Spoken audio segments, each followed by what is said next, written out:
artificial knees are made of metal and plastic. Those are relatively hard materials compared to cartilage.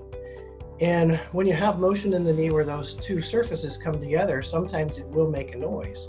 Whereas in a native joint where you have cartilage coming up against cartilage, there's not enough, it's too soft, I guess, to really make any noise. And so that's where the noise is coming from.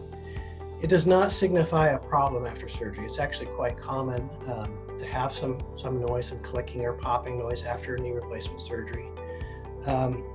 What commonly happens is this noise is most apparent early on.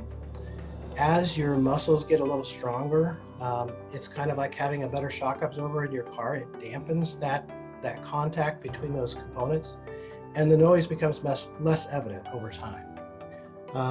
So that's the reason why, and again, the main thing is people sometimes are concerned about it, but it really isn't anything to worry about.